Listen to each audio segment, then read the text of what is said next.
வணக்கம். நிகழ்ச்சி மூலமாக உங்களை சந்திப்பதில் பெரும் மகிழ்ச்சி அடைகிறேன். வாழ்க்கையில வெற்றி பயன் நோக்கி பயணம் செய்து கொண்டிருக்கிறேன். இந்த பயணங்கள் வெற்றி பெற வாழ்த்துக்கள். நிச்சயமாக நீங்கள் இப்போ இருக்கிறத விட இதை விட 1000 மடங்கு அதிகமாகும்படி சேனைகள் கர்த்தர் தாமே உங்களை ஆசீர்வதித்து உயர்த்துவார். நல்ல கவனிப்பார்கள். இன்னைக்கு நிறைய நேரங்கள் அநேகர் யோசிக்கிறது சொல்றது என்னென்றால், எல்லாமே விலகிடுச்சுங்க.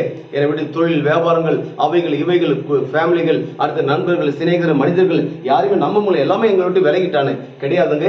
எல்லாருமே உங்களை விட்டு விலகி போயிருக்கலாம், தொழில் விலகி இருக்கலாம். கரெக்டா, உண்மைதான், நான் தப்புன்னு சொல்லல. ஆனா ஒன்னே ஒண்ணு விலகல. அது எது? வானம் கொள்ளாத சர்வ வலிமுள்ள தேவன் உங்களை விட்டு விலகல. அப்போ உங்களை விட்டு அவர் விலகாத போது என்ன நடக்க போறது? அவர் சொல்லிருக்கிறாரு, நான் உன்னை விட்டு விலகுவதும் இல்லை, உன்னை கைவிடுவதும் இல்லை. அப்ப கைவிட மாட்டேன்னா என்ன அர்த்தம்டா? ஒரு பொம்மை மாதிரி கூட நிக்கிறது கிடையாதுங்க. உன் கூட இருந்து கைவிட மாட்டேன்னு என்ன அர்த்தம்டா?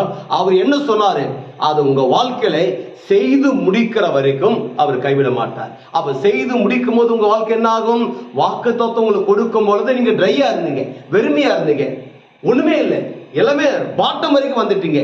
அப்படி பாட்டம்ல கடந்த உங்களுக்கு வாக்குத்தத்தம் கொடுத்த பிறகு உங்களுக்கு ஆண்டவர் கைவிட மாட்டான்னு என்ன அர்த்தம் என்றால், அது செய்து முடிக்கும் போது நீங்க டாப்ல இருப்பீங்க. இதான் வேதம் சொல்றது, உன்னை கீழாக்காமல் நான் உன்னை மேலாக்குவேன், உன்னை வாழாக்காமல் தலையாக்குவேன். அப்ப தேவன் உங்களை எல்லா விதத்திலுமே நீங்க செய்கிற வேலைகள், தொழில்கள், டிபார்ட்மெண்ட்டுகள், பிசினஸ்கள், ஊழியங்கள் எல்லாத்திலுமே ஆண்டவர் உங்களை டாப்ல வைக்கிறார். அப்படி டாப்ல வைக்கும்போது என்ன நடக்குது தெரியுமா? ஒட்டுமொத்த உலக நாடுகளுக்கு நாம் ஆண்ட இயேசு கிறிஸ்து உங்களை கடன் கொடுக்கும்படியாக வைக்கிறார். நீங்கள் வற்றாத நீரூற்றை போல் இருப்பாய் என்று சொல்லி உங்களிருந்து விடைபெறுகிறேன்.